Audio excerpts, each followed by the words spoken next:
celebrating 30 years of phenomenal trend forecasting.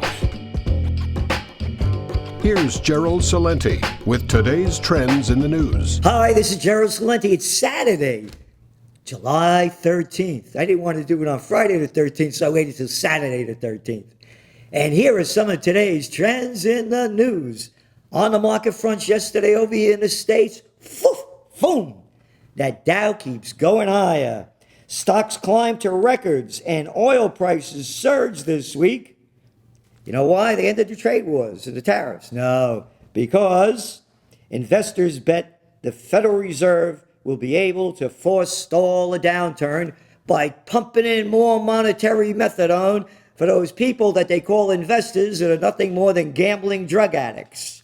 So they're going to keep the economy going. Fed's dovish tilt stirs debate on how far it will go. How low will it go? They go so low, they'll do anything. Quantitative easing? Hey, buy some of those German bonds. Yeah, they're great. We're doing it to keep the European Union strong. We're buying them bonds at negative yields. Yeah, you like putting in more money and getting less back than what you put in. It makes perfect sense. Who wouldn't do it? Oh, the Japanese, they're doing it there too. France, they got one now too. So, some investors warn that too much stimulus could distort financial markets. Distort financial markets? They're totally distorted.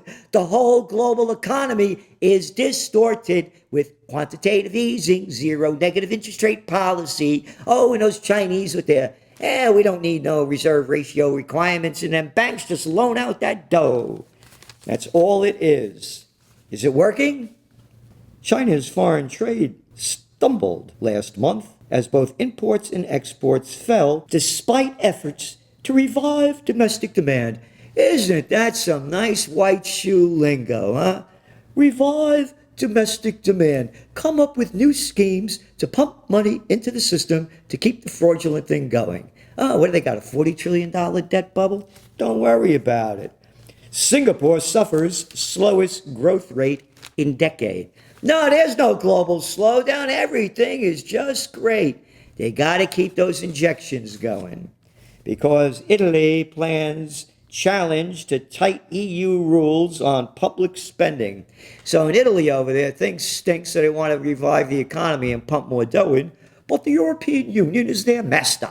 And that's all that the countries are in the European Union. They're colonies of Germany, according to Paolo Savona, that Italian cat who they were going to pick to be economics minister when the Lega and Cinque Stelle merged, but they wouldn't let him do it because he called him out. That's all you are. You're a colony of Germany. And moving on out of Europe into Saudi Arabia. I tell you, the oil prices are going back up. Yep, they boosted up about 20% from their low. But Saudi Arabia needs oil at $100 a barrel for their economy to break even. Crude, okay? Oh, and their crude too. But anyway, that's another story. But on the oil front, oil is now around $66 a barrel for Brent crude. It has to be $100 a barrel again for the Saudi economy to break even. So what's happening? Saudi Wealth Fund lines up $10 billion bank loan. Yeah. They gotta borrow money because they're also spending money slaughtering innocent Yemenis. But Americans and most of the world don't know what a Yemen is. Yeah, they think it's an action movie or something. They're slaughtering the people. The United States and a lot of other countries are behind it. No one cares. They're doing what so many other countries do, bringing themselves down as they go higher in war. And another Saudi story, Saudis plan to ease travel restrictions on women. Wow, is that progress? Yeah, you don't have to get an okay from your daddy or your husband to get out of the country. That is really, hey, where's the Me Too movement on the Saudis? Because, you know, those women that were the ones that finally allowed Saudis women to drive their cars, they're in jail now. That's right. Authorities in Saudi Arabia arrested a group of female activists who had lobbied the government to allow women to drive and abolish the guardianship system. And this one woman, she spent 73 days in jail in 2014, and now she's back behind bars, and no one cares. We got the prince. We got the prince. We got to bow to the prince. Iran warns Western powers to leave region amid Gulf crisis. This keeps going on. The United States keeps blaming, and now the UK, speaking as a little puppet for the United States, blaming Iran for those ships that were sabotaged twice over the last couple of weeks. And now, of course, they're blaming these Iranian motorboats for trying to stop this big oil tanker that was being followed by a British warship. So it never happened. The Royal Marines seized a tanker last week on suspicion it was breaking European sanctions. Iranian tanker on suspicion it was breaking European sanctions by bringing oil into Syria. They seized the ship. This is against international law. On suspicions. Hey, we suspect you. We don't have any proof, but don't you know who we are? Oh, we're the English. The sun never sets on the English Empire. The murdering bastards and bitches. God save the Queen. Gotta get them all in there.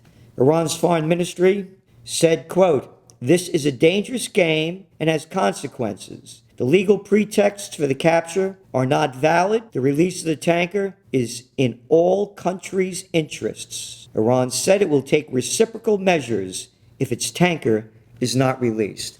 How dare they? How dare they take reciprocal measures? You could do whatever you want to Iran. We'll tell you what to do. You just obey us. Disgusting. Defying U.S., Turkey receives parts of Russian missile system. That's right, they're buying this missile system from the Russians.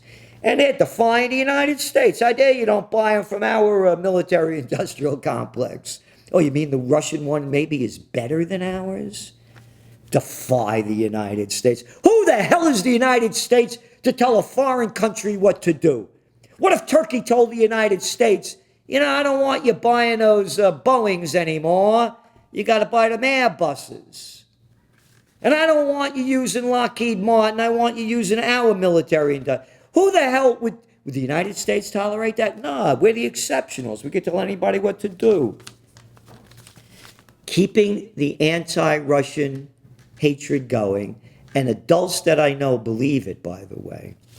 Italy probes claim Russia funded the League. Lega is the one, Salvini, that's the one that took the most votes, particularly in the European Parliament from Italy, and they're also the leading in the Italian polls as well, and part of the coalition running the government. I've never taken a ruble, a euro, a dollar, or a liter of vodka in funding from Russia, said Salvini, denying it. The United States and all of its agencies are involved in countries all over the world, militarily and intelligence-wise. And I use that word intelligence lightly because it doesn't seem to have a lot of it in there. But they keep blaming every time someone wins that's anti-establishment, they blame it on the Russians, like in the United States with Trump. House lawmakers voting along party lines passed $733 billion defense budget. Isn't that great? Both parties voted for it. You know what the party lines were they differed? They didn't want to give Trump the right to go into Iran. That's what the Democrats voted for that the Republicans didn't.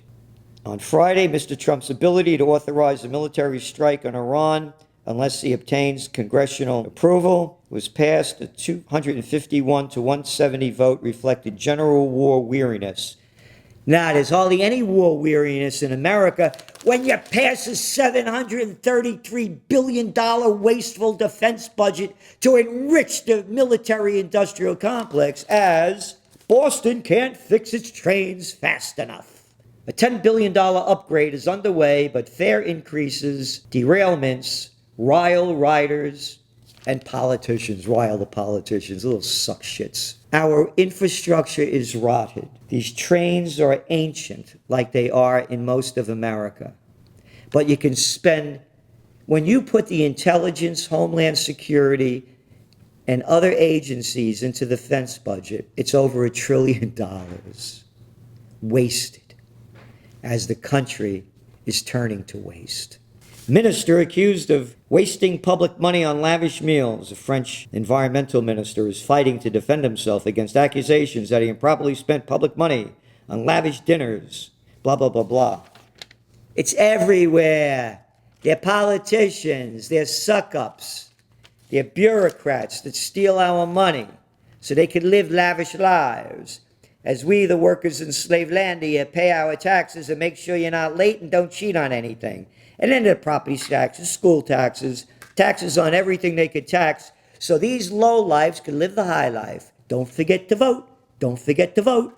Biden and Warren, top Democratic field. Do I need to say any more? That's what you got. Yep. My 10th grade high school teacher, Warren, or maybe she was a librarian, and bullshit Biden, a low-class piece of crap with a war record and a criminal record. Warning, bullshit alert.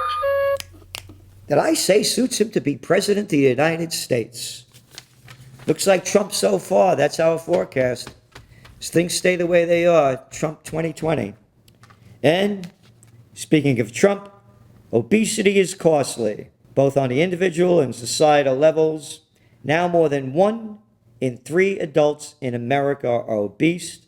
And West Virginia, 38.1%. And I went to school in West Virginia. And it wasn't like that when I went. Now, isn't it something now? The poorest people are the most obese.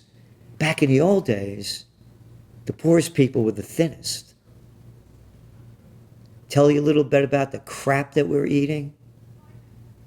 And we have food stamps, SNAP program. And they allow them to buy all this shit. That's all it is. These aren't food stamps.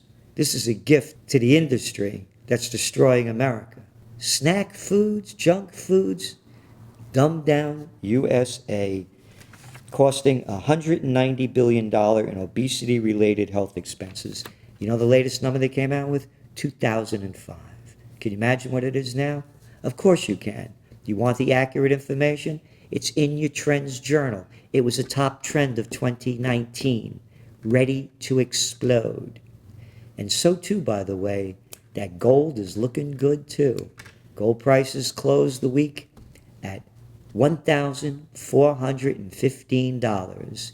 And we were the first to call the gold bull run in your trend alert June 6th of this year, when gold was $1,332. Oh, and you know what the feature story in your new Trends Journal that just went out yesterday? Here it is. See it for yourself. Gold bull run. And I gotta run now. This is Gerald Celente, and that's some of today's Trends in the News.